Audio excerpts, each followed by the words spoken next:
Okay, we're going to go ahead and get started.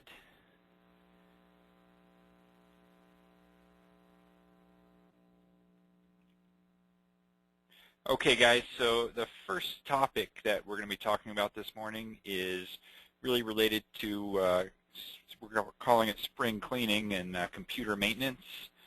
And it's some things that you can do to your system to help optimize it. Like I mentioned earlier, there's a second afternoon session, which will be a separate meeting ID number, and that's going to get into some simulation topics. And then we're also recording these, and we'll be putting them up on our website if you want to look at them again or share them with some coworkers. Okay, so this first thing, basically, it's not as exciting as some things, some of the other topics, such as doing a drop test on one of your models in the simulation environment. But it still can be pretty much, it can still be pretty useful for improving your computer performance. So to get started here, a little bit about MCAD. We were founded in 1989 and actually started selling SolidWorks in 1997. We are one of the top 10 VARs in North America, and we've won several awards. We have offices all around the western side of the United States. You can see our headquarters is in Lakewood. We have an office in Boulder, as well as Oregon, New Mexico, and in Washington. And you can see we have quite an extensive staff with lots of experience with SolidWorks and FEA, and we also sell our 3D printers. Okay, so getting started here, basically looking at two vehicles here. We have a clean one and we have a dirty car. So we're going to go ahead and, so basically looking at these, which one performs better? So clean car or dirty car? Well, it turns out that clean car is going to perform better. And I've had, I swear my car runs better after I have a car wash. So I'm pretty sure that's true. But doing a little bit more research confirmed that even the Mythbuster guys agreed that dirty cars are not more fuel efficient. So we're going to go ahead and say yes, clean cars do run better. So similarly, clean computers can perform better. So what we're going to talk about is the computer maintenance here. We're going to talk about why and when to perform some of these steps. Then we'll get into the how. And the how includes physically cleaning it, backing up data, updating software, maybe uninstalling and removing software, running some cleanup tools, and then we'll get into another topic there, doing a clean SolidWorks installation, and then we'll restore settings.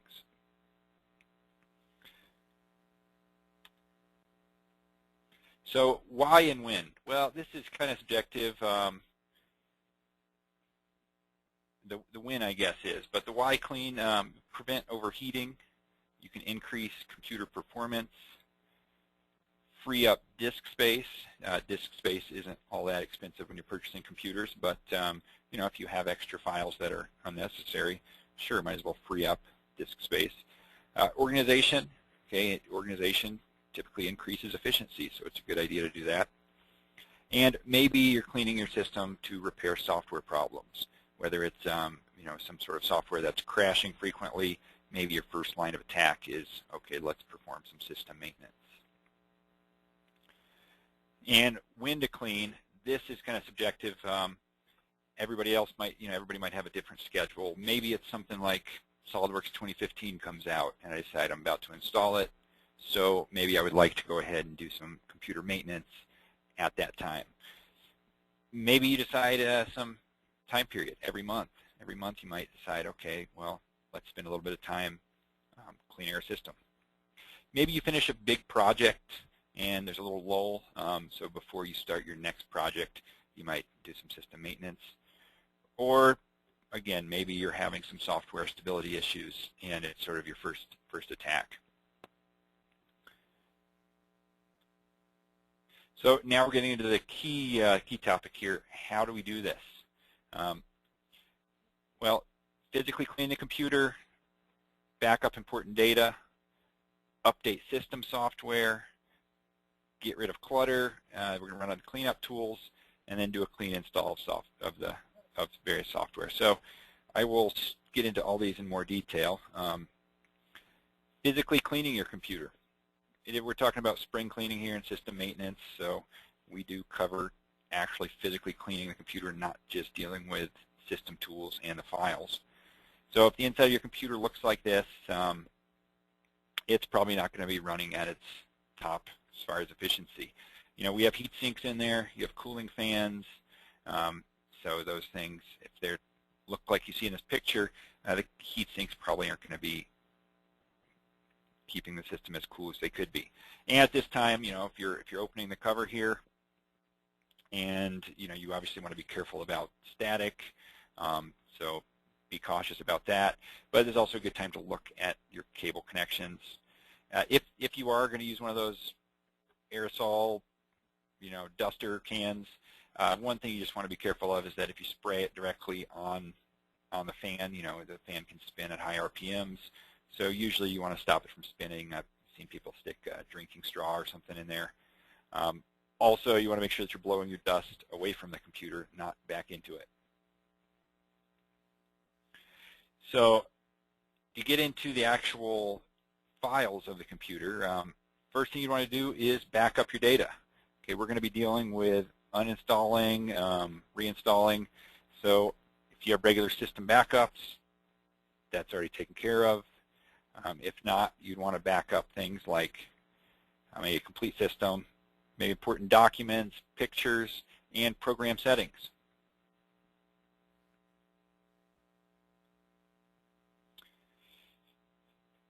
So we talked about physically cleaning, backing up data. Then your next step might be updating software.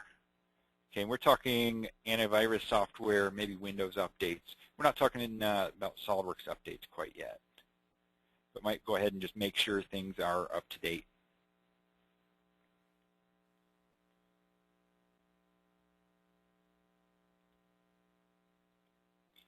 And we're also going to suggest this would be a good time to maybe uninstall and remove files.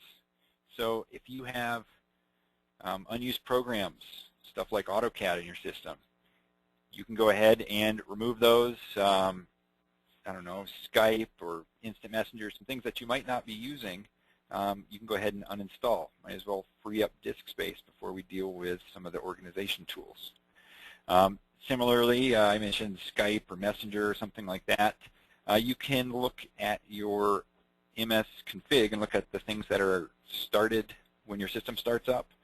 If you have some applications that you rarely use, you don't necessarily need those to start up when you turn your system on. So that can speed up things a little bit by disabling. And to do that, you just type in msconfig in your Windows search box, and then it will have a tab that you put little checks in beside the programs you want to turn on startup. And then, as you can see, this desktop image, you might want to go ahead and just delete some files that you don't need. Okay, if you have pictures or old documents that you've made notes in or older presentations, if you don't need that stuff anymore, before we start organizing, we want to throw stuff away. So we want to get rid of some of those unneeded files.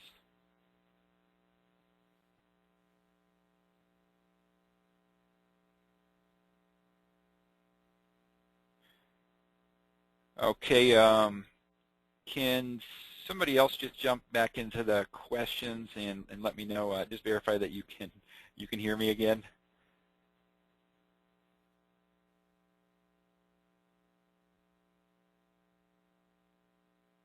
Okay, excellent. Thanks. I just saw something come in that said they couldn't hear me, but I think we're hopefully you can hear me loud and clear. It looks like I've got some confirmation there. Okay, so back at it, we would want to delete some of the unneeded files. So now we're going to look at cleanup tools.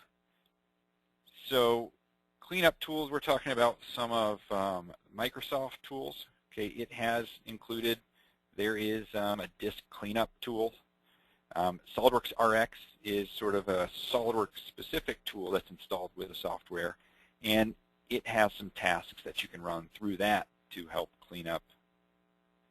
And then we're also going to talk about Microsoft Disk Defragmenter. So the cleanup tool, it's just under Start, All Programs, and you can see under the System Tools folder. This has been in Windows for a while, and as far as what it can get rid of, it'll calculate, it'll scan your system, it'll come up with a list like this, and you can see some of the things it'll get rid of. Program files, temporary files, setup files. You can tell it to empty your recycle bin as well. So this stuff frees up some disk space, but some of the temporary files can be pretty helpful to go ahead and remove. The SolidWorks RX, rather than run through these slides, let me actually just bring that up. So it also is in Start All Programs,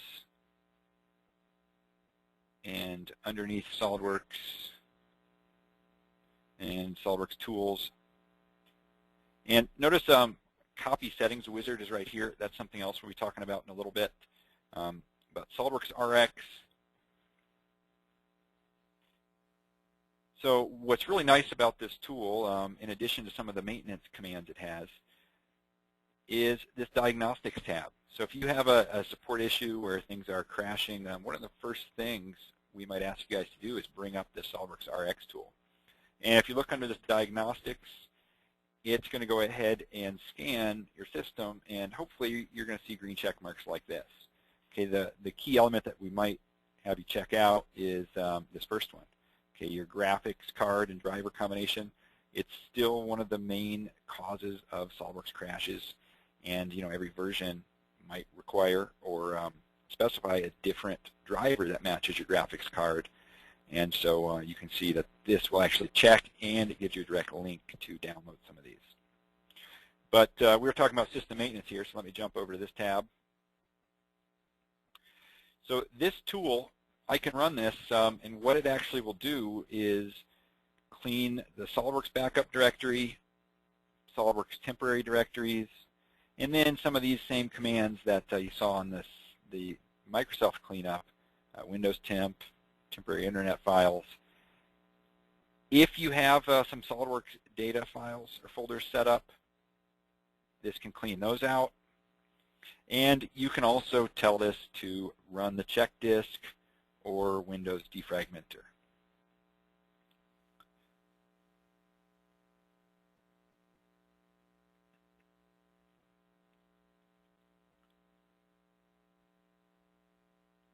Okay, so SolidWorks RX. This is an example you might see of what it says. Your card's nice, but your driver might not be the specified one. And this is what it looks like. Notice you could actually schedule this. If I would have actually started the maintenance, this would have popped up. So I could say perform it now, or I can schedule it. The problem I encounter when I schedule it is I might choose something like Wednesday at 1 o'clock a.m. And it's only going to occur, of course, if the computer's on. So my computer's not usually turned on at that time. So I noticed for a long time the tasks weren't getting performed. So going in there and manually running them might be ideal. Okay, so that's SolidWorks RX. The next one is Microsoft's Disk Defragmenter. That is another just system tool in there. What it actually does is it reorganizes your file locations. It groups files used by the same program rather than them being spread out physically, I guess, on your hard drive. It moves them around and groups them together so that your disk drive doesn't have to move as much. And so when you click on that command, there's this Analyze button. And you can see that it basically is going to tell you what it looks like and what it will look like afterwards. So it will come up and tell you sort of the percent of defragment that you have there. And it basically, if it's more than 10%, it'll recommend running it. It does not give you a time bar as far as how long it will take.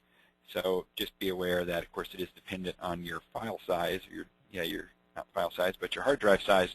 So, it might take, upwards of an hour. Okay, so those are just some of your regular maintenance. That's not necessarily specific to SolidWorks, with the exception of that SolidWorks RX. Now we're going to talk about a clean SolidWorks install. Okay, so if you're running into problems where maybe a toolbar doesn't stay up or certain options not available, it might be suggested that you do a SolidWorks clean install. Or maybe SolidWorks 2015 comes out. You decide you're about to do this big upgrade, so rather than just perform an upgrade from your current SolidWorks, maybe you want to do a clean install, which clean install pretty much means that you're going to remove the software, remove all the files that might remain, then you're going to go ahead and reinstall it with sort of clean slate. So that's what we're talking about when we say clean install or maybe fresh install. So since we're talking about removing some of these files, you want to sort of prepare for doing this. You want to go through this checklist essentially. You want to make sure you have your SolidWorks installation files. Okay, it could be a download, could be your disks. Basically, if you uninstall it and you didn't prepare, all of a sudden you might be not able to use the software for a while because it might take some download time. You guys are probably aware if you download the service pack, it might be over 6 gig if you're downloading the complete thing, so it can certainly take a while. When you do this clean install, when you actually uninstall the software and delete some of the stuff, it is going to get rid of the fields that have the serial number there. Okay, so if you're expecting to start the installer and have it automatically populate your serial number fields, it's not going to do that. So you want to record your serial numbers down. Go find them. Okay. If you start up SolidWorks and go to the Help pull-down menu and go to About SolidWorks, it will tell you those. Another key thing is you want to have local admin rights on your system. Okay, a lot of times, your user login might not have the correct permissions. So ideally, verify that you can have a login that has admin rights if you're going to go ahead and do this procedure. Very similar, user account control. Okay, that's a feature that was added in Windows Vista. It's also in Windows 7. But it's like an extra level of permission over just your login. So you might have seen something pop up and say, do you give this program permission to run? You want to go ahead and disable that. To do that, you can just, your Windows search, you can just type in UAC, and it brings up that interface. And also, we want to make sure that you can temporarily disable your antivirus software. Now, there are several approved antivirus softwares that SolidWorks has tested and don't seem to mess things up. However, if it's possible, go ahead and temporarily disable it during this process. When you're installing new software, it's writing to your system's registry. And a lot of times, viruses might do that as well. So it might prevent certain operations and actions from occurring that might not be noticeable at first, but it can prevent or create problems when you're actually running the software. So we want to make sure that you have the capability to do these things before we do the uninstall. So the steps for a clean SolidWorks install, and we're also going to make these available in a blog article coming up soon on our website, so might not need to actually write these down at this time. But clean SolidWorks install. So before it, like I said, it involves doing a removal of the software and then deleting everything and then reinstalling. So you might want to go ahead and copy your settings, backup files. Okay, we're talking about document templates, design library stuff, maybe structural member profiles if you're using weldments, sheet metal forming tools. Okay, if these things are saved in your installation directory, then you would want to go ahead and back these up. If they're on your SolidWorks, when you do this, it's not going to hunt around and just delete anything. It's only going to remove stuff from your program files folder. So it's only really a problem if you're saving this stuff either in there or in that SolidWorks data folder that is generated in an install. Okay, so we'd want to back those things up. Transfer activation. Okay, so so let me jump back. Transfer activation. So before we do the reinstall, we want to do that. Then we uninstall SolidWorks, and I'll go through all these in more detail. Then we're going to delete the program information, reinstall the software, and then restore settings. So that's the main steps involved in a clean install. So to actually copy your settings, okay, that's a big one. What settings are we talking about? Well, system options, all those settings, even things related to the display and the colors. telling the SolidWorks where to find your templates. Okay, all those things are in your system options. So this copy settings wizard, and I can show you where that is. I pointed it out a few minutes ago. But it allows you to do this. It little checkboxes for each of these options. Customized menus, if I've set up my shortcut or mouse gestures to perform a certain way, it will save this. Keyboard shortcuts, toolbar layout. Maybe I don't like the command manager and I have 20 toolbars on my screen. Okay, this can save your settings. And save views, which is new to 2013. So when I bring that copy settings wizard, here's what it looks like. This is also a good tool if you get a new computer and you want to preserve your settings and transfer them over there, or a coworker does a clean install and doesn't do this step, you can save your settings and restore them on that other machine. But you click on this Save Settings button. It asks you what you actually want to save. And you're going to have these same options when you actually restore the settings. So it doesn't hurt to save them all, even if when you reload them, you only load some of them. Okay, then backing up SolidWorks files. I started getting into this a little bit earlier, but document templates, design library files, drawing sheet formats, your WeldNet profiles, and your toolbox data folder. Okay, your toolbox data folder, if you've customized it, then you might want to back that up. By default, that is your SolidWorks data, is what it's called on your C drive. But again, if this stuff is on your network, that's fine. This isn't going to go ahead and just search and blow everything away. Transferring the SolidWorks activation. Okay, remember SolidWorks, your standalone licenses have to be activated for you to be able to run them. Before we do the uninstall, we'd want you to transfer that activation. So that's just done on the Help pull-down menu, and you can see pretty far down that list is Transfer Licenses. So you choose your product, and then at this point, if you tried to start up SolidWorks, remember it hasn't been uninstalled yet, if you tried to start it, it would prompt you to activate, but the software wouldn't actually run until it was reactivated. This would also permit me to activate it on a different machine since I've transferred it. This step, honestly, it's kind of optional. I encourage you to do it, but since it is ultimately going to be the same machine that I'm going to reactivate after the reinstall, it's not really going to create a problem if I don't do this. So now we're going to talk about removing the software. Okay, so we've already saved all our settings. We've already backed stuff up. So now we're ready to uninstall it. So the order, basically, that you'd want to follow, if you have some SolidWorks third-party products, okay, things that are not included in the actual SolidWorks install but are sort of add-ons, you would uninstall those first. Okay, it could be PDMWorks, eDrawings, DraftSite, maybe just some other third-party software that depend on SolidWorks. Okay, then what you would do, and again, this is all straight from the Add Remove Programs, okay, just your Windows control panel. If you have some SolidWorks 2011 listed there, you have SolidWorks 2012, and you're only using the latest one, if you have any of these older versions of SolidWorks or SolidWorks products, you'd want to uninstall those first. And then lastly, you would want to uninstall your current version of SolidWorks using advanced options. Okay, what is this advanced options? It's been there for, I don't know, a couple releases, but now it's a little bit easier to find.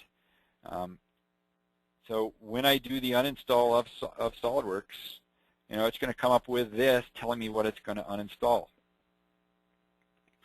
But if I, under advanced options, you might have to hit the little plus sign there, but it says standard uninstall. Okay, standard uninstall is just removing the program. Nothing different than uninstalling any other thing. But if you click this change button, then it gives you these advanced options. So what is it going to get rid of? Well, there's the default one, the standard one, program files and folders. Okay, then optionally you can turn on any of these other ones. So registry entries. Okay, I'll talk about the registry. Data, files, and folders. We'll look at where that is. And possibly you could turn on download files and folders. Okay, I don't want to have that one on. Like I mentioned earlier, download might be over 6 gig. I will manually find and delete that if I decide to get rid of it. It's a It's a large file, so certainly getting rid of it might be a good idea, but I don't want it to automatically just get rid of that. I want to have more control of that. You can manually do all these steps, and I'm going to talk about how to do that. But having SolidWorks do it for us is a little bit more controlled method. And even if you have SolidWorks do this, you can still manually look and hunt around and see if there's other remaining artifact, I guess, of the program. But I can, in this interface, we can scroll down here and actually you can see what is actually going to be removed.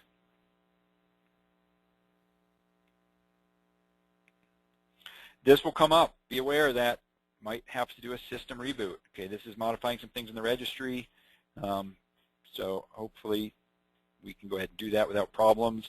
Again, system reboot, might have to log in again, so we want to make sure we have those admin privileges. So it removes the software. Okay, now this, we're getting into optional stuff. So that was a nice, essentially it uninstalled software and all those extra items. Now, as far as doing a clean install, when you install programs, there might be prerequisite programs that are required for that to run. Okay, Visual Studio Tools, .NET Framework, and when you install the software, it's going to look and see if that's already on your system. If it doesn't see that, or more specifically the version that it needs, then it will reinstall those. So if you're experiencing software problems, it might be a good idea, I guess it's possible that our .NET Framework is corrupt or something. So if we're experiencing problems, I might say, well, I'm even going to take this a step further, and we're going to take that clean install a little deeper and actually remove the prerequisites and then have SolidWorks reinstall those. Keep in mind that there are probably other programs on my system that also require these. So I want to perform this and immediately do the reinstall as I'm going to run through. You don't just want to go ahead and do this and then start working on try to work with some other programs and come back to this tomorrow. So you just want to be aware that this step is optional. I actually don't do this frequently, only if I was running into some problems. So the SolidWorks installation and data folders, okay, if I was manually, these are some of the things that SolidWorks, if I did that advanced options, it's going to delete these. If I did that, or if I was manually doing that, either way, I might just want to browse through some of these locations and see if anything remains. Okay, but you can see program files as well as the 32-bit version.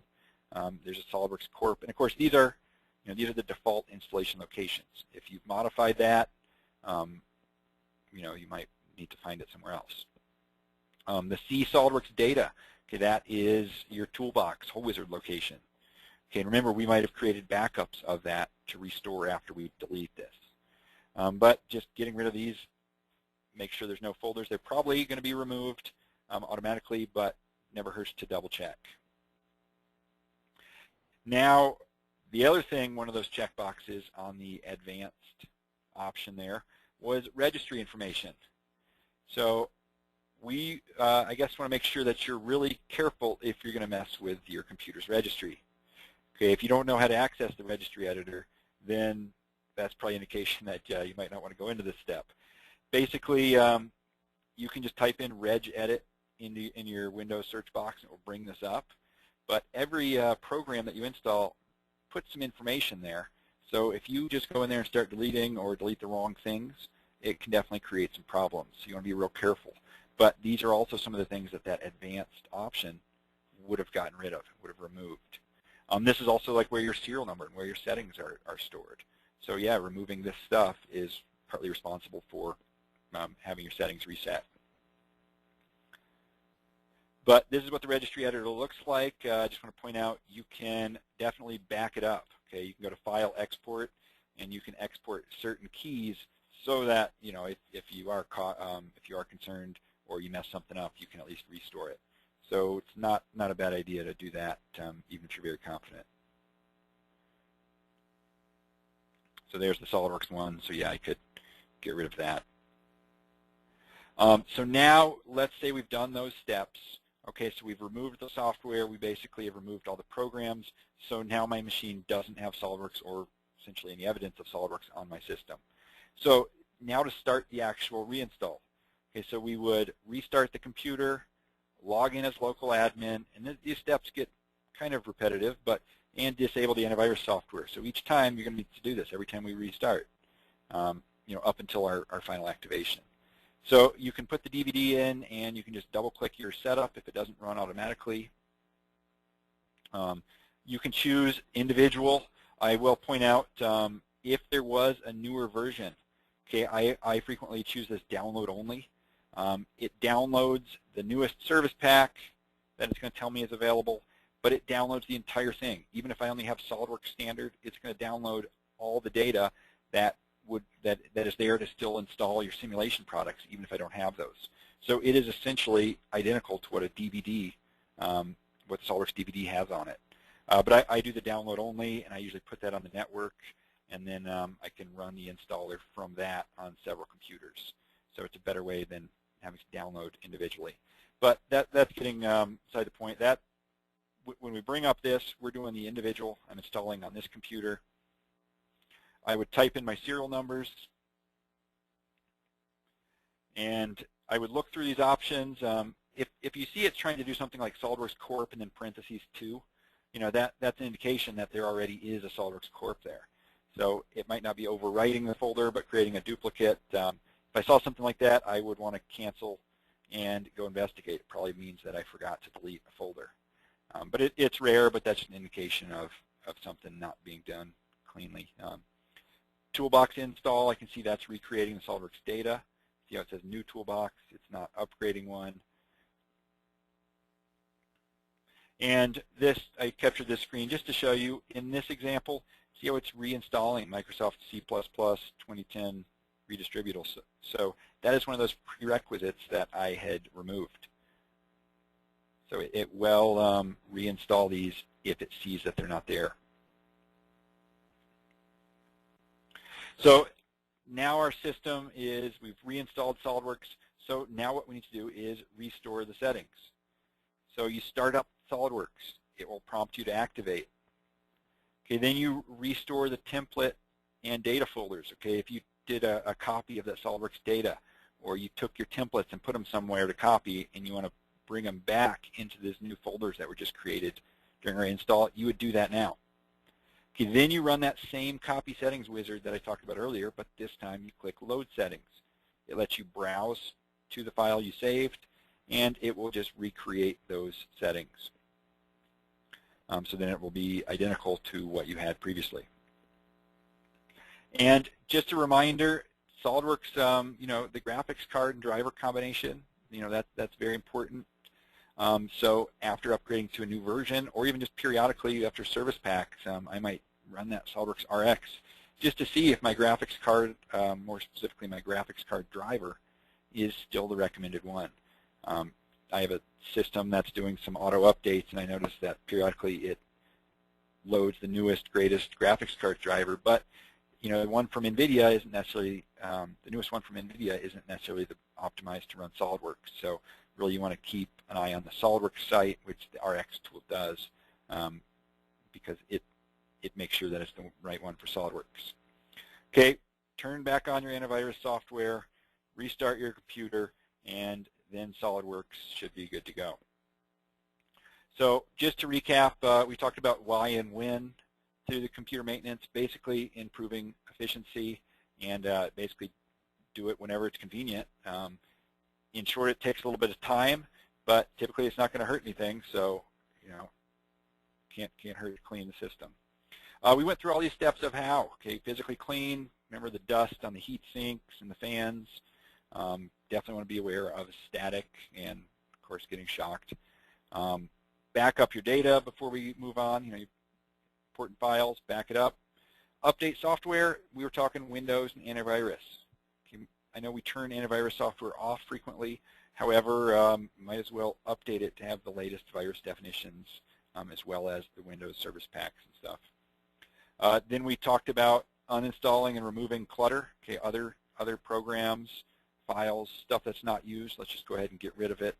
We don't want to run the defragmenter until we've removed stuff, because we would hate for it to spend time organizing some of those file locations, only to then go in and delete some stuff. And cleanup tools, that's where I'm talking about those. See, we did Microsoft cleanup, we did SolidWorks RX, and then the disk defragmenter. And then we got into that other step that follows on the same topic, but clean SolidWorks install. And whether or not you do an upgrade when a major release comes, or I typically do a clean SolidWorks install. When 2014 comes out, I'll probably do a clean SolidWorks install for those major releases. Or it's a great way to, if you're experiencing problems, it might just be a way to sort of do a fresh install. If you notice extra folders, SolidWorks Corp, SolidWorks Corp 2, those sort of things, that would be an indication that, hey, this isn't the cleanest, most organized installation, so maybe a clean install is a good way to go. And then we talked about restoring settings. So in the end, we have a clean, efficient, organized system that can run at its peak. So again, maybe you don't need to do, but just be aware that there are tools and there are ways to optimize your system's performance. But maybe this is stuff that IT personnel does. But it can definitely, whether or not you notice it immediately, you can experience problems if your system has lots of junk on it. So it might be a good idea to run through these periodically. Okay, so that really is our first session. We're going to go ahead and we'll take a 5-minute break, and then the next topic I'm going to jump into is optimizing drawings. Okay, and then after that, we're going to get into surfacing. That'll bring us up to lunch break-ish, around then. And then the afternoon session starts at 12:15, and it gets into assembly mates, and then there's going to be 2 little topics on simulation following that. So that we might have switched things around. I think we switched the surfacing and the assembly topics. But again, that afternoon session will begin at 12:15. In 5 minutes, I'm going to begin the drawing one, but at 12:15, that one starts. It is a different ID for the meeting. So like I said earlier, you're going to need to make sure you register and jump onto that link for the afternoon session.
Okay, guys, we are going to continue on here. This next topic is smarter drawing templates. So basically, we want to set up, so we're going to go through setting up drawing templates to really make things as efficient as possible. We are already spending lots of time in the part. If we can make these drawing templates smarter, more intelligent, then we can sort of leverage some of the properties and information straight from those part files. So we'll talk about file properties. We'll get into sheet formats. We'll get into title blocks, document properties that we're going to be leveraging from both the drawing file as well as the part file. And we'll look at ways to populate that, property tab builder, defining title block, and there's some neat things we'll do. And ultimately, we'll save this as a template so that you can see how you can create new templates. And then right at the end, we'll just talk a little bit about custom backgrounds. You can see the coffee stain. So bring up SolidWorks here. So this is my blank drawing with the drink stain there. This just before I go on, this will not print. Okay, it won't look like this when I print. It's just the crinkled paper, and that is just kind of fun to have. But I'm only seeing it as I'm in the drawing. Okay, it prints on a white background. Okay, but parts as well as drawings and assemblies, they all have properties. Okay, and if you have a PDM system, it can populate this information, from the data card. It can push it to the part.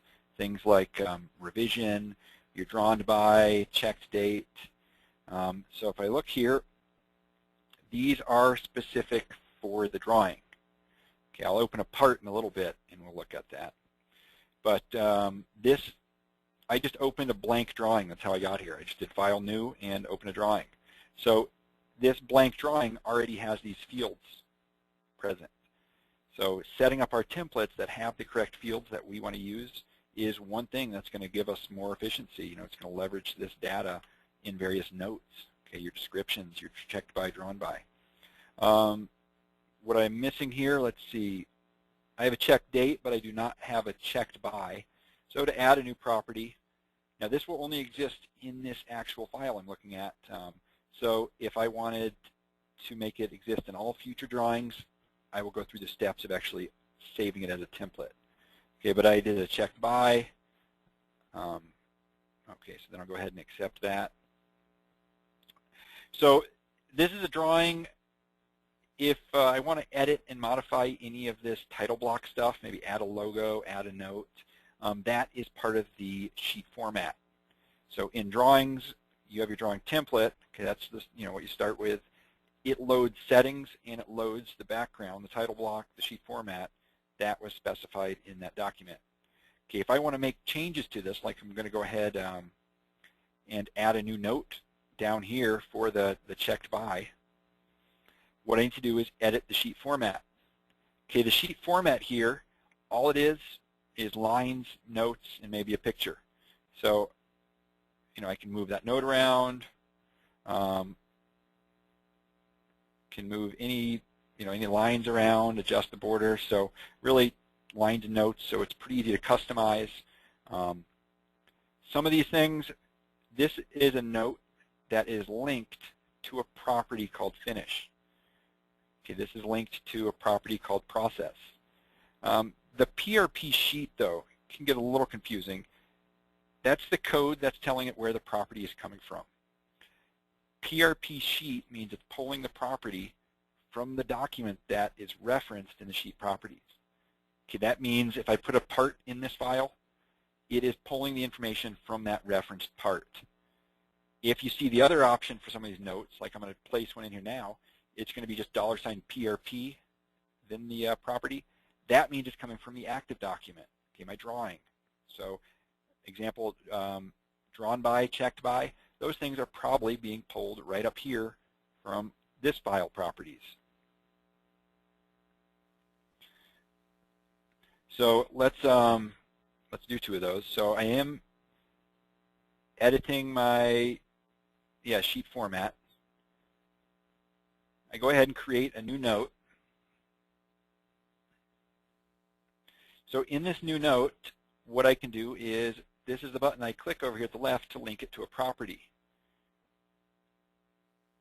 Where is this property coming from? Well, current document, that would be the PRP, $PRP that I was referring to.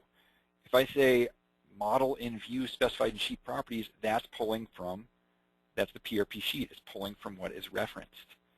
As far as so I'm going to choose that one. As far as what the property is, I can choose material. And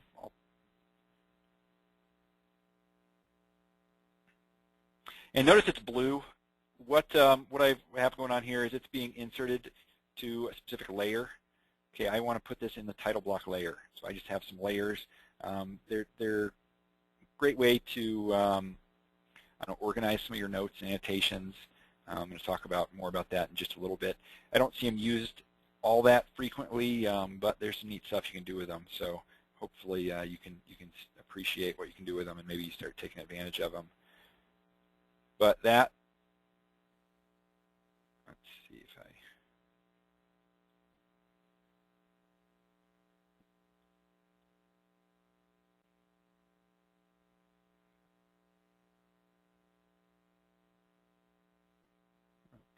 let's see if I can.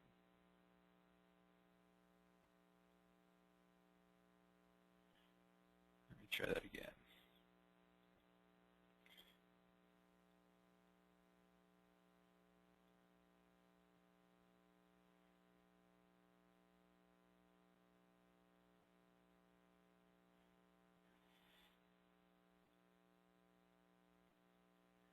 Material,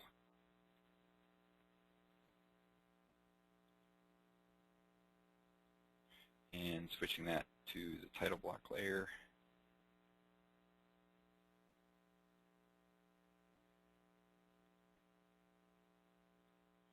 Okay, and the other thing we want to do is I want to add the checked by. So we just added that field, but the checked by is coming not from PRP sheet, but it's coming from the drawing. So place that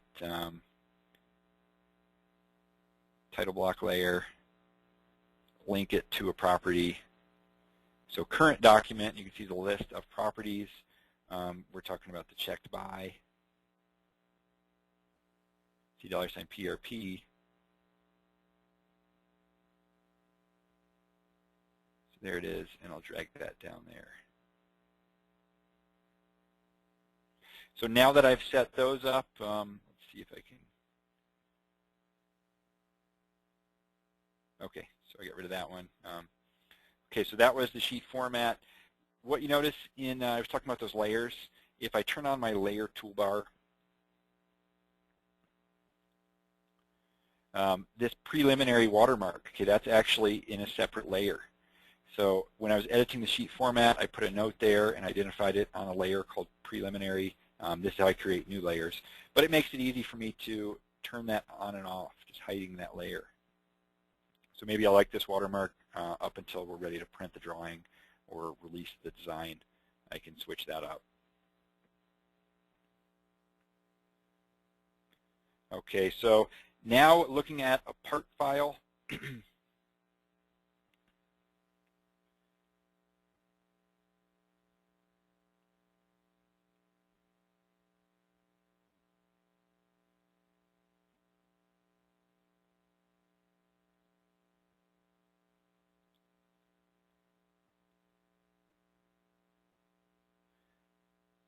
So much like the drawing file, this one has its own set of file properties, and all these can be linked to.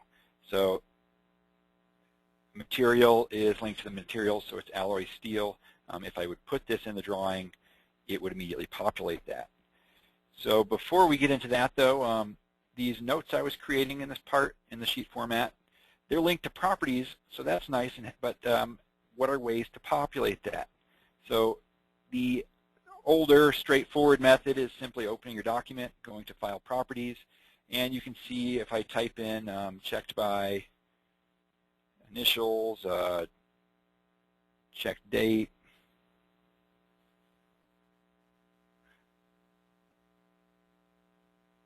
you can see it populates those. So setting up these links in your blank templates can be nice because it's really easy to populate. But yeah, I said that's really easy too, but there's actually some other slick methods that you can use to do this. So I'm going to go ahead and clear those out. One is doing a defined title block. Okay, so if I go back to edit the sheet format, I use define title block, I can basically say notes inside this region represent title block info. Okay, what specific notes do I want to be able to reference? Okay, these are things related to the drawing, okay, not the PRP sheet. So I might have the drawn by,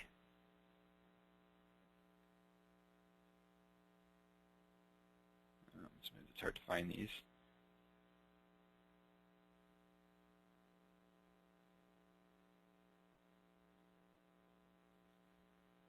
Okay, so I have, let's get rid of that one.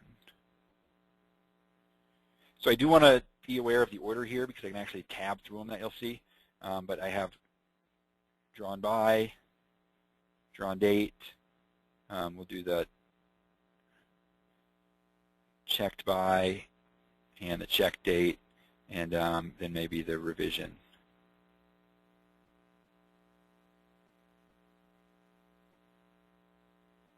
If I can find that one. Once I zoom in and zoom out, it gets a little difficult. Okay.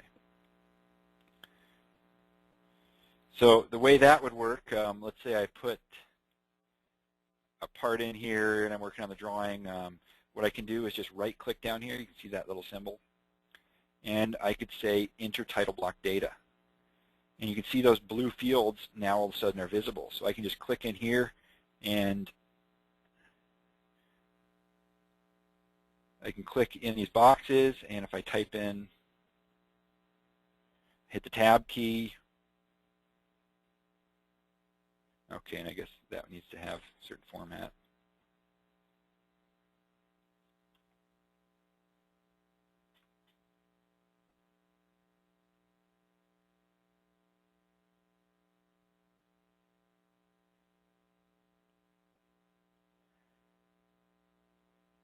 So you can see that information does populate those notes, and also if I look at the file property, it now is in here. So it's just another way to actually put that stuff in there. Might be a little bit more intuitive and sort of visible method of doing that. Okay, but that's pretty nice, but it's not my favorite. There is an even, I don't know, quicker method that I like a little better. I'll go through that.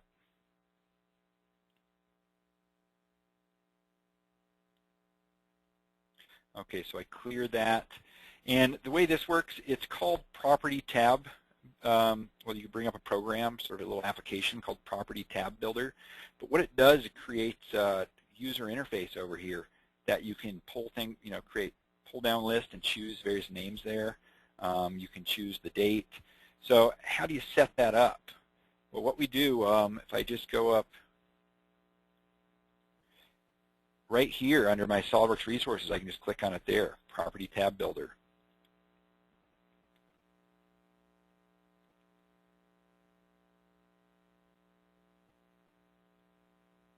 So it brings up this guy. I'm going to go ahead and load the one I have, and then I'll actually show you how to modify it.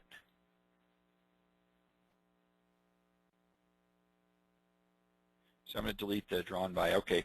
So basically, you have options over here at the left. If I want to create a new list, a new text box, a new date, any of these things I find, and then I just drag it onto this screen. This is basically what the interface is going to be. So if I go ahead and do a list, place it right there. Okay, the caption, let's do, so drawn by. What property is it linked to? Well, it's linked to drawn by. It's going to be a list, so I can type in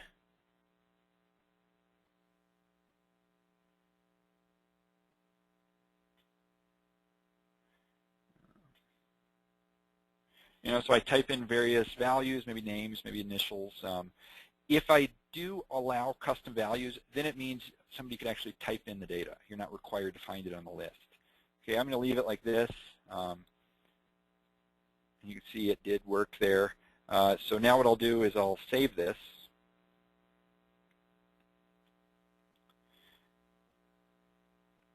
And so other things we might do if we're setting up our drawing template, okay, I would go in and any of these document properties we change, okay, that's really what a template is. It's just preloading document properties. But maybe I go under units and I change, the amount of decimals. So maybe 2 decimal places, my dual unit, maybe inch. I could change how my arrows are displayed, the font size, any of these document properties I can go ahead and modify because that is going to be saved to my template. Okay, so now what we're going to do is save the sheet format. Remember I added those various notes. So we do a save sheet format.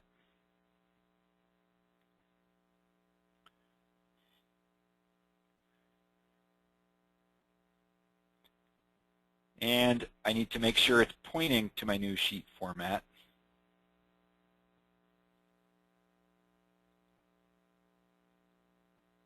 And now what I would do is save my template. So save my drawing template.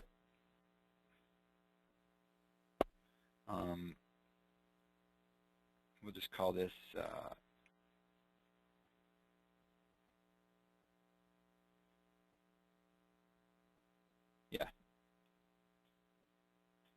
So there's my template. Let's go ahead and save that. And so now finally to see this smarter template work, let's say I don't have anything open and it's time to make a new drawing. Okay, so there's my new drawing template. So I start with my new drawing, and I want to place some views in here. So this view palette, just to point out, I don't necessarily have to have a document open. Okay, I can use this little browser, maybe find the file.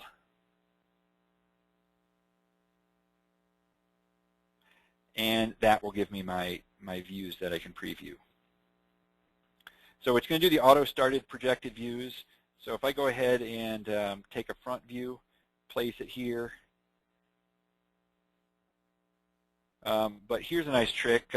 It's automatically aligning these as it's supposed to do. If I actually hold down Control, I can immediately break that alignment. So maybe this isometric view, if I hold down Control, I can put it over there. And maybe I go ahead and place that one and that one.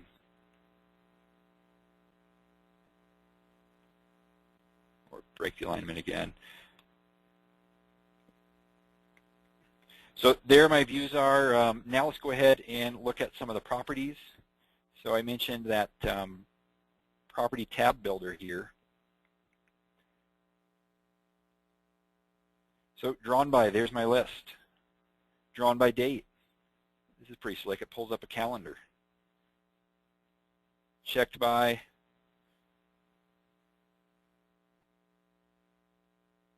And this one I set up so that I can actually type in something. And you'll see that it populated that. And then we could add dimensions. Let's say we're ready to actually print this or manufacturing and it's no longer preliminary. Okay, I would just need to go back to that layer toolbar and bring up the layer properties and hide that preliminary one. Okay, so one last thing we're going to talk about is just this background. It's kind of fun. That's actually an image file, a bitmap that's loaded in SolidWorks. When you install the software, it doesn't, it's just this crinkly paper. But if we modify that and give it the same name, then the next drawing we make will reload that bitmap. So to do that, I would just need to browse into the installation directory.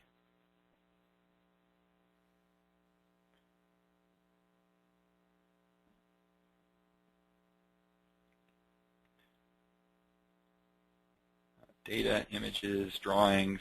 Okay, and so I have a couple of them here. I have another one that has footprint on there. So what's required is it's very specific. It needs sheet background 1.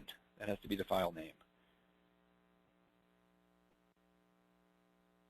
So it's a bitmap.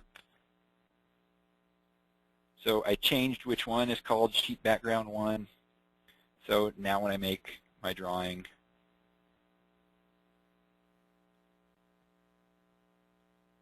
you can see it has that. But again, it will not print. That's just you know, it's a setting for us. And it's actually in the colors in your system options. This is the setting right here. If I turn that on, then it's just going to be sort of the more boring, just white background. It's not doing that image thing. Okay, well that's what we talked about there. Just a quick recap. You know, we were looking at the file properties. We talked about sheet formats and the title blocks and how you can create notes that reference these document properties. And then as far as populating those document properties, we looked at a couple different methods. One was defining the title block. One is just going to the File pull-down menu and going to Properties over there.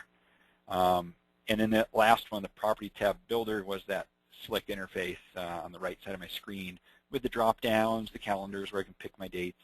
And I didn't demonstrate it, but it also pushes that information to your file properties.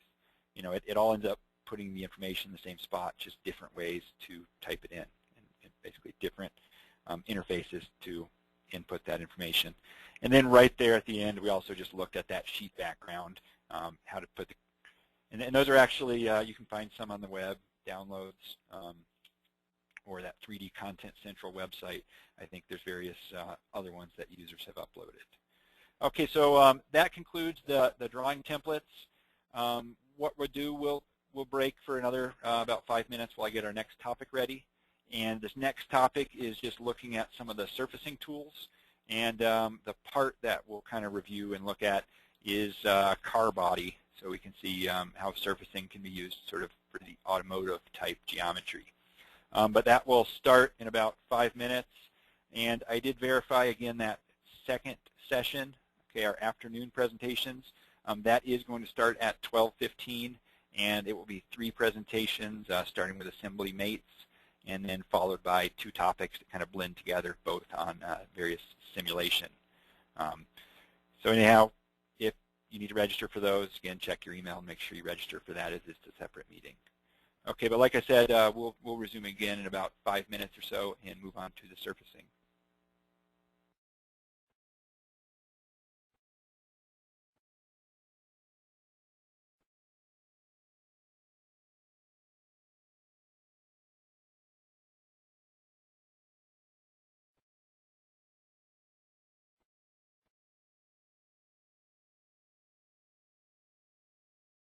Oh, and one more thing. Yes, this will be available for download. We are recording these, and we will either be uploading them to our website or maybe even a YouTube or something. But these will be available for download, so you can always watch them at a later date too. Thanks.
Okay, guys, moving on to our surface topic here.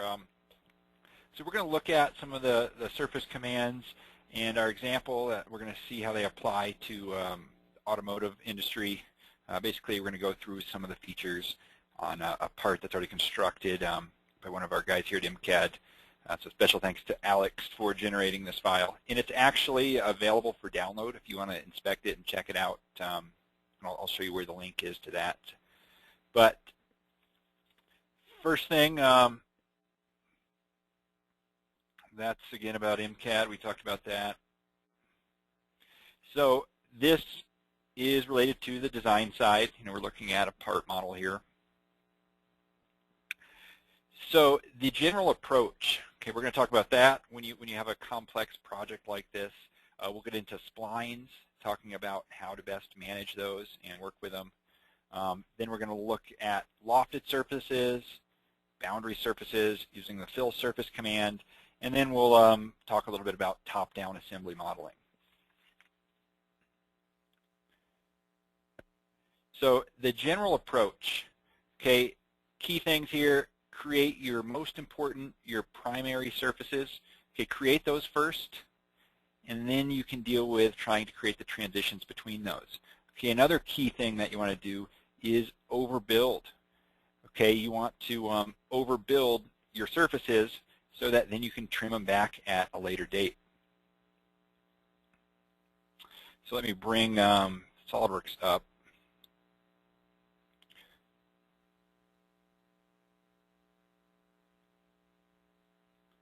So here is that part file here, but what you're looking at in the tree, when you're dealing with surfaces, it generally is going to be a lot more work than you're dealing with your more familiar solid features. Okay, an example, if you're trying to create a cube with surfaces, you're going to have to create each face, and typically that would be a separate surface. Then you're going to have to go ahead and merge them. Okay, the surface equivalent of merging, let me turn on my surface toolbar, is knit. So you would have these separate surfaces representing the faces of the cube. You would then have to knit them, and then you would have to create the solid volume from the inside. It's much easier for us to simply sketch a square and use our regular extrude command, the same depth, and that would make our solid cube. So surfaces, generally it's more work, but then that brings up, well, why would you do surfaces? It gives you an extra element of control. Okay, when you have more organic natural shapes and blends, most likely you're not going to be able to generate those with solid features. So you're going to need to create lots of surfaces. You make them larger than needed, and then you trim them back where they meet other surfaces. So it gives you extra control, but like we said, it's going to create a lot more features because it's more steps. So organization gets a little difficult. Okay, you can see in this feature tree using taking advantage of folders. So to do that, just select various features, right-click them, and I could do Add to New Folder. But it helps make this a little bit more manageable. If you delete a folder, it does not get rid of everything in it. It just sort of explodes it. So rolling back in this part to look at how it was constructed, these layout sketches.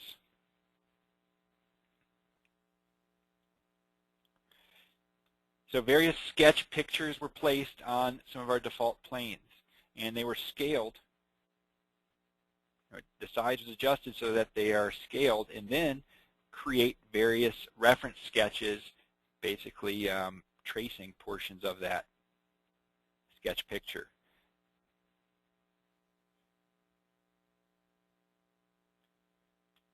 So various, and to do a sketch picture, you just have to be editing a sketch, and then under Tools, Sketch Tools, Sketch Picture would be down here.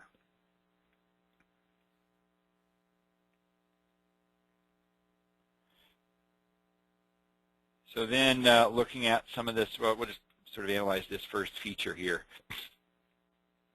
So this would be one of the main surfaces. This, maybe the roof would be another one. But you can see this, what we're looking at here was comprised of 4 different features. So maybe I'll look at one of those one of those sketches. So basically on the top, the sketch picture was traced with a spline. Notice that this spline only has about 10, if even 10 points. I'll talk more about splines shortly. But a composite curve was generated by sketching on the top and tracing that, and sketching on this front or the side plane. And basically imagine extruding both of those sketches. Okay, and where they intersect would be this light blue geometry. Okay, so that is a composite curve. Or sorry, that's a projection. So that would be under Insert Curve, Projected Curve. So you want to create these main surfaces first. Okay, if I edit that one, you can see that projected curve as well as another one, filled surface.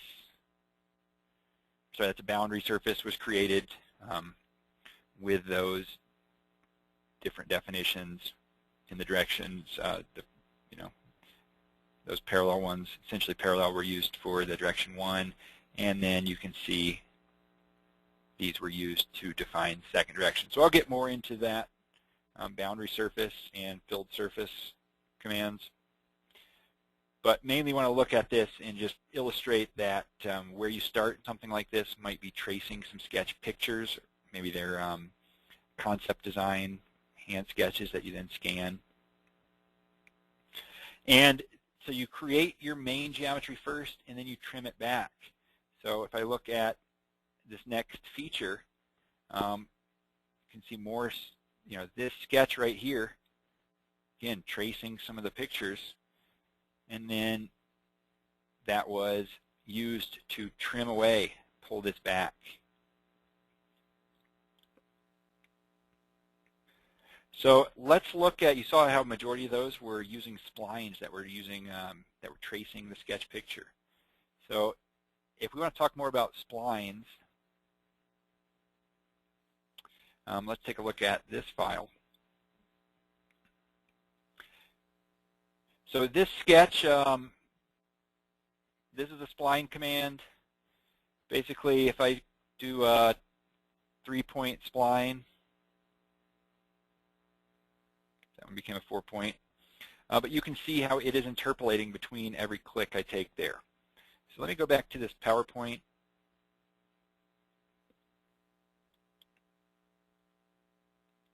So working with splines, so you can see this example. Okay, they are very similar looking. Which one is better? Well, if you're tracing a sketch picture, you might be tempted to click, all over the place to give it the closest map to that image as you can.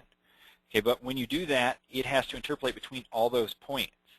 And it requires more processing, but it also makes it that much easier for it to introduce little inflection points or irregularities in your spline. So if I turn on these curvature combs, it allows you to actually see the curvature, or which is basically the inverse of the radius. So that's what the length of those combs are letting me see.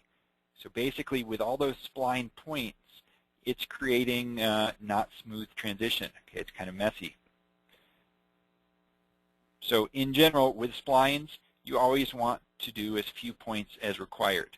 So if I go ahead and use those two splines, like example, if I revolved about them, you can see that right in this area compared to this one is smoother.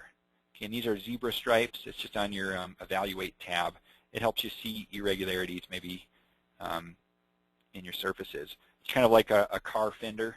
You might not be able to feel a dent in it, but if you look at it, the way it reflects, you might be able to notice that it has a small, subtle dent in it. And that's where that's found. View display, zebra stripes, or in your Evaluate toolbar.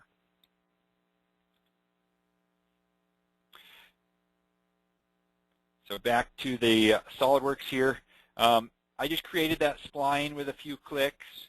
I could create another one with just a 2-point spline. And usually this is what we do.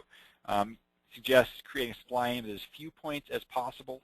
You can always add spline points, but notice this 2-point spline, I can click these tangent grab handles and manipulate them to change what my spline looks like. So Every point has these sort of tangency grab handles. If I want to see those curvature combs, I can just right-click it, show curvature combs, and that gives you a better idea of the smoothness of that curve. Splines are difficult to fully constrain. A lot of times we are after a certain look with our spline, with our surfaces, so we might create the feature and then come back and edit the spline, make a small adjustment, see what it looks like, and a lot of times it's driven by aesthetics. Another option, while I'm thinking about it, is using a fit spline command. So if I do something like this,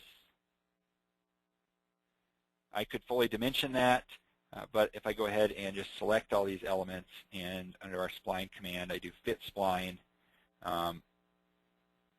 you can see that now the tolerance I could have adjusted, but you can see that it doesn't map it super close with the values I typed in, but you can see that it is creating the spline that is actually mapped. If I change the length of those lines, it does adjust the spline. So that might be one way to work on trying to fully constrain it. But looking at this, let me delete this one. There's some neat things you can do here. So actually, let's just bring that up again. So this is the control polygon. Okay, this is a great way to manipulate these. But those tangent grab handles, notice how if I move this one, it basically activates it. And you'll see this control polygon all of a sudden got an extra point. So I might decide, well, that was nice, but I don't need that level of control. Let's get rid of that point. We want to simplify things. So if I click this, over at the left, I can reset that handle. Now it goes back to the way it was, but it doesn't actually remove it. It's still active. Okay, if I click on it and hit delete, now it actually went back to the way it was. So two things there. You can reset the grab handle, and you can also delete it, because we want our splines to be as simple as possible while accomplishing our goal. Sometimes you might need to add additional, not just spline points. Okay, the way you can add spline points is just right-clicking it and do an insert spline point. And you can see I put that point there. Similarly, you can click on your spline point and delete it to remove one. But what you're seeing right here, this is pretty neat. If we needed to add additional length to your spline, you can actually create a second spline. And then to merge them, if I can go ahead and just create a tangent relation between them, now I can click that point and delete it. So now all of a sudden this is a single spline. You can actually do the same thing with lines. Okay, if I make these two lines collinear, it's still two different lines, but now that they're collinear, I can click that point and delete it. The result is one line. What about this? You guessed it, same thing. If I make these two arcs co-radial, and still two arcs, now I can click that point and delete it.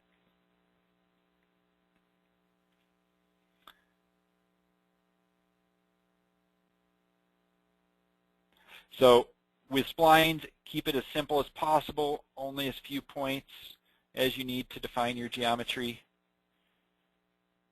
Start with the least number of points. You can always add them. To modify your splines using that curvature, that grab handle, or the control polygon are nice.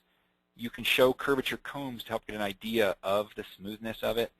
And only add points where you need to make subtle changes. And like we saw, you can delete points to simplify them. And these are those items that we talked about. There were just some of these settings that we changed to make it easier to see. Curvature comb. And I like to be able to see it. When I'm dragging, I like to be able to see what the original one looked like. That's this ghost image, so I can tell how much I'm changing it. So now I'm going to show just an example of lofted surfaces. Okay, the lofted surface, don't use that. I don't use that a whole lot because of the boundary surface is capable of doing pretty much what the loft can do with additional options. So it's kind of like a super loft. But I'll look at the loft now and show you what it is good for. And one reason a lot of people like it is if you're new to surfaces, using the surface commands, you might be more comfortable using a loft because you'd say, hey, I've done a loft feature, so how different can a lofted surface be? And it is very similar. But it creates transitions between our profiles. Okay, and the key thing, the I guess unique thing that makes it different than the boundary is the ability to follow a center line. So it's almost like a hybrid between a sweep and a loft. Okay, so let me open this up.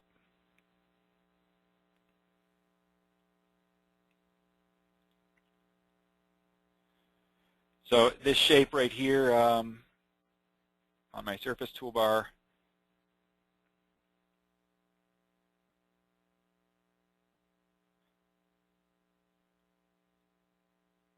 so that is one selection. So there's the loft, but under the centerline parameter, I can tell it to follow this.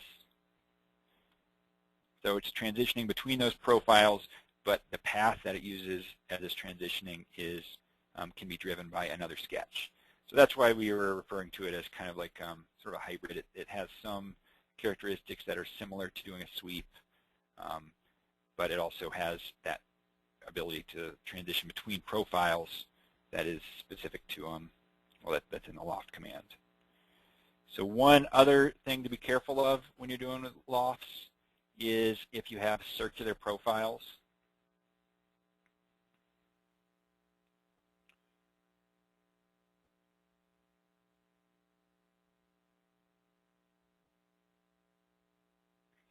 So right here, this is a single circular edge from these two surfaces. If I was doing a loft, you have to be careful about the twist. Okay, so this right here, you can see how there's no alignment. Okay, you can see how it's pulling, it's doing a little twisting, and that becomes even more evident. Okay, remember how splines have those tangency controls? So does lofts, only on sort of the start and end profile. So that twisting can be even more evident if you have some of this tangency, these weighted grab handles essentially turned on. But you can see from the mesh that it's twisting. It's because this is a complete circular edge. Okay, a way, if you actually want to constrain that, if you do a split line, basically I've split this into two different faces. They're still the same surfaces, but two different faces. So now if I do a lofted surface between those two edges, or if I use that selection manager again,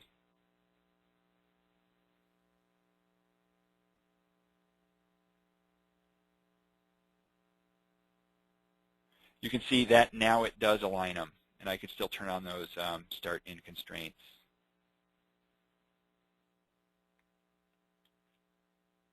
But it gives me some element of aligning them. So that's just a specific thing when you have circular edges.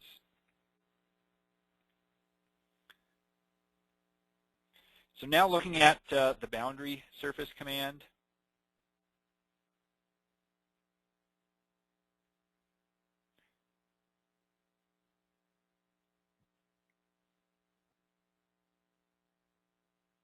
So boundary surface, I described it kind of like a super loft, but that tangent or curvature control, remember in the loft I have it for start constraint, end constraint.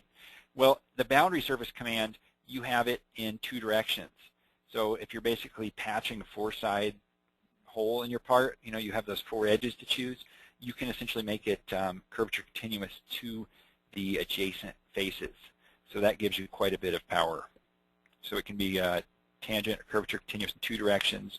Another option is you can actually drag the endpoint, so it doesn't have to be the entire length of the edge, so you can adjust the length of the curves.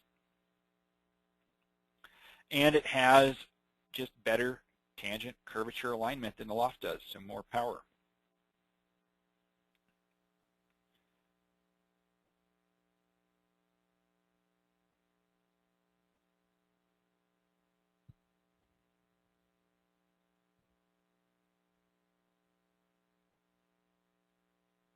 Okay.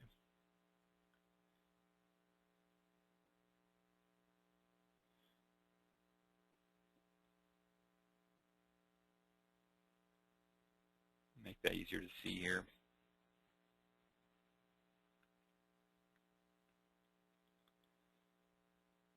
So this boundary surface right there, if I edit the feature, so you can see when I select those two edges, you can see the equivalent of sort of these 3D various curvature combs at the different mesh, different contours. But right here, while I'm in this, I can click and drag that.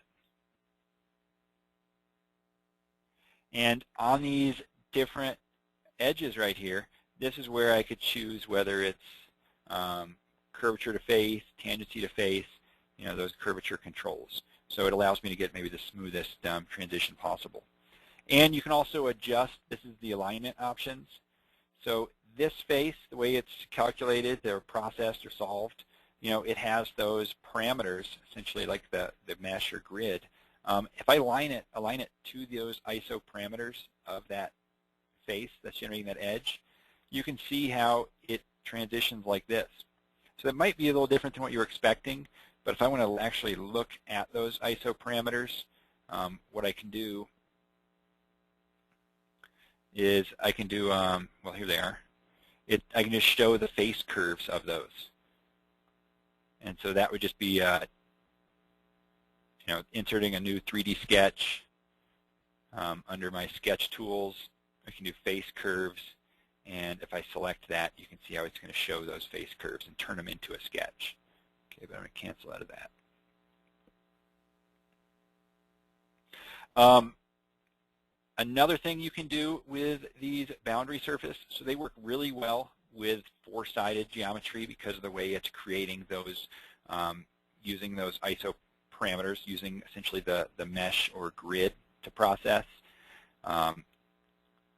But what we can also do, let me start with just a new one here, and I'm going to create a new boundary surface with just two intersecting sketches.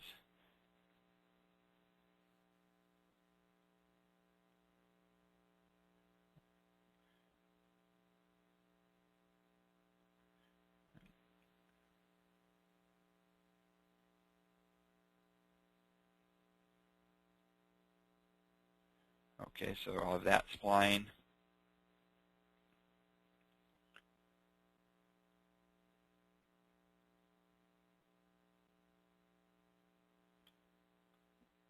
And then I'll just make sure they intersect.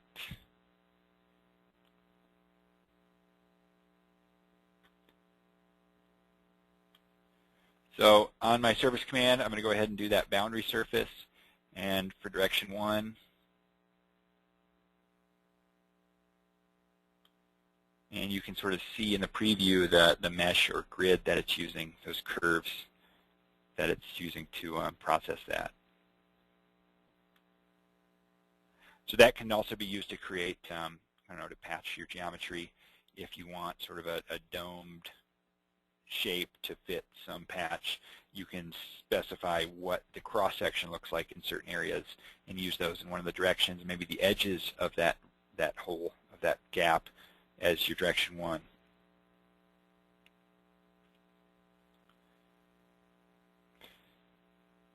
So now we're going to go ahead and look at some of these features in this Corrado part file again. But the main thing we're going to look at now is filled surface. So it works well for patching 3, 5, and more sides in your patch areas like this. And the reason we're not specifying 4 edged hole here is because I would probably use a boundary surface if it has 4 edges.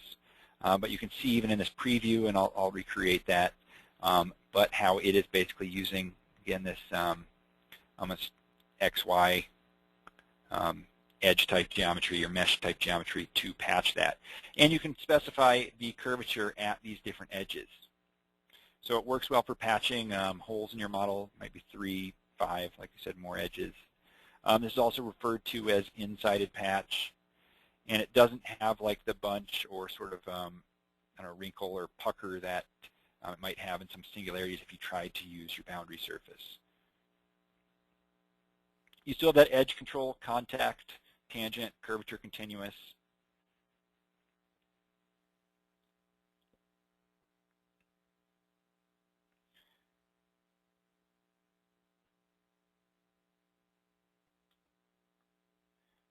Okay, so rolling down into this part.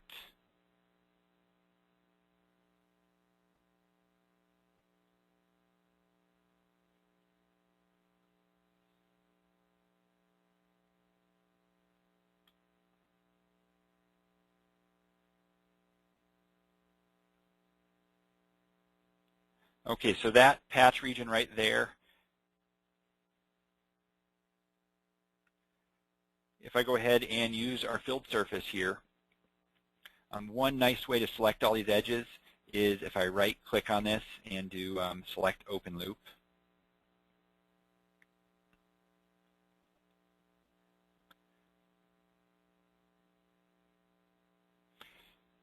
And I mentioned how you can control what those edges are doing. So if I click that one and maybe I change that one to tangent,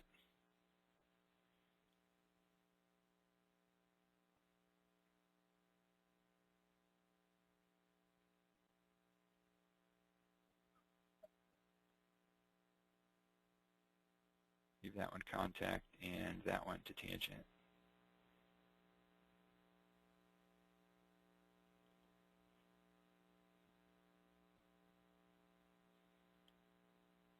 And so I can patch that. Looking at this, I think I might have selected, yeah, I think I wanted that one contact. So if I go back in and edit that feature, so that one tangent, this one, going back to contact, this one. Whoops.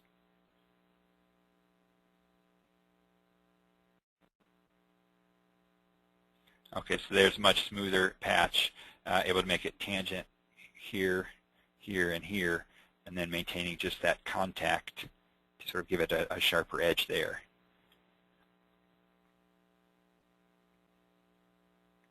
So we talked about just in a part that uses surface, it's certainly more complex, so organization is key. That's why we have all these different folders. We looked briefly at some of these different surface commands. One of the key things that you're dealing with in surfaces is making the main surfaces first and then trying to blend to transition between those, and also overbuilding them because later on you'll trim away the portions and discard them that you don't want. And we also talked about splines and how to use some of those spline tools to simplify your spline, because we want to keep them simple so that it's easier to control, less little twists and inflections in that. But one of the other things I want to talk about, this is a good file that demonstrates this, is top-down assembly modeling. This is not specific to surfaces. It works many other, it can work with just solid features as well. But the idea is that you have one part that is the master model. Okay, it controls things. So if I roll to the end of this file, I guess since I just did a patch on top of a patch, we'll see if that generates problems. But every body, okay, every solid body or surface body in a part can be used to start a new file. So in this, in the feature tree, when you expand your solid or surface bodies, you can see the body that you want. You can right-click it and just say Insert into New Part. And let's see, let me just cancel this. Oh, it's almost done. And what's nice about that is it references the master model. So if you create changes in this master driving, it's this main part, those changes propagate to that child part. So maybe I had slight changes here. Maybe I can change the size of the headlight from here, but then in the actual headlight file, I have lots of other features that create the solid geometry for all necessary components. But the actual fit and size and shape controlled via this part. So it allows you to make sure that everything fits. Okay, so for example, surface body, I would find the one, one of these, I just right-click it, insert into new part, and then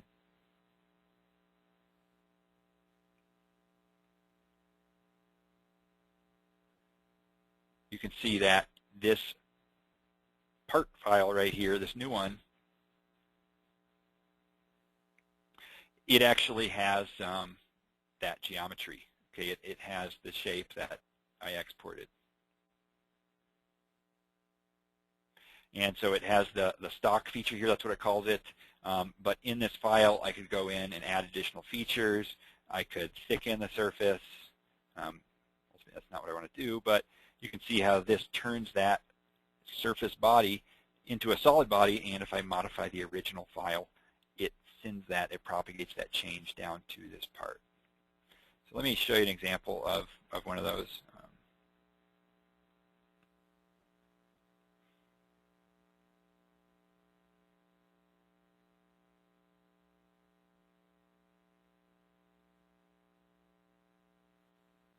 So here's the actual assembly. So that initial part was then, the bodies were, from that file, the bodies were saved and exported into new files.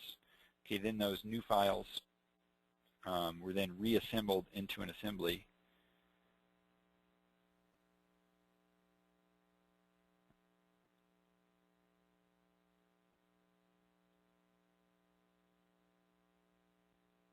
And what's nice about that is you don't have to deal with the mates when you do that.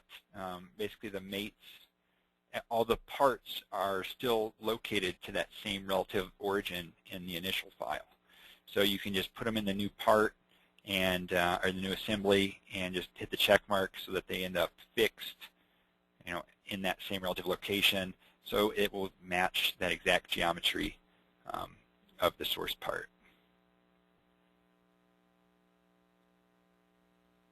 Okay, let me get that assembly open.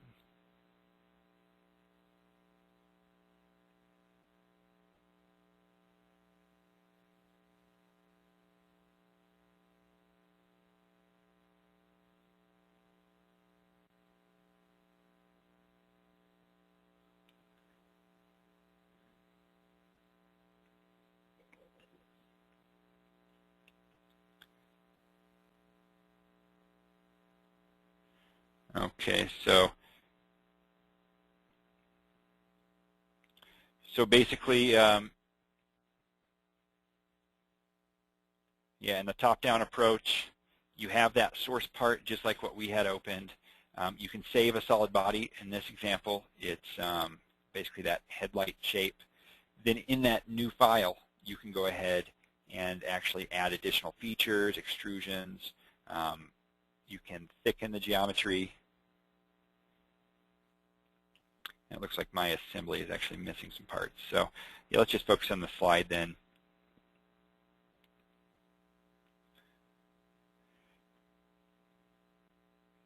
And the big advantage there is anything changed in that parent part is propagated to those child parts. So everything will fit just like the source part. But again, that topic of top-down assembly modeling or master model design, it's not specific to surfaces, but in this case it was a great example of where an entire component was built out of surfaces, and then those surfaces were exported and then used, leveraged to create the actual solid parts that would then be reassembled. Okay, so let me get back to this PowerPoint.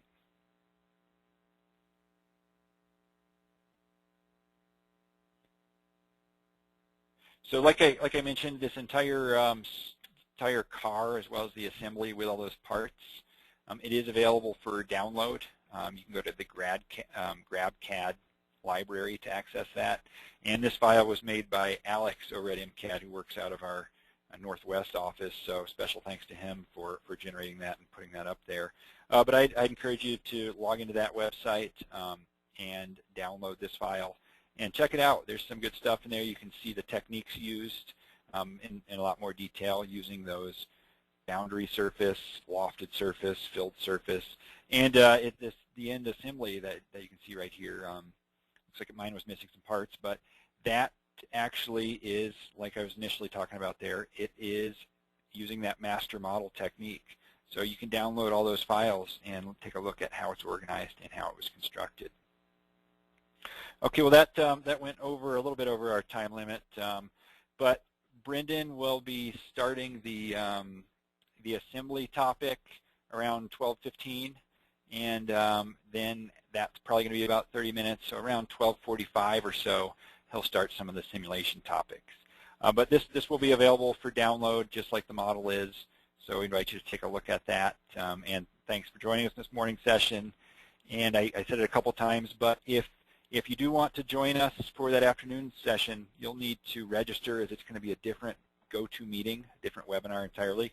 So in the email that we sent notifying you of these, there's a separate link to log into that one. So go ahead and do that.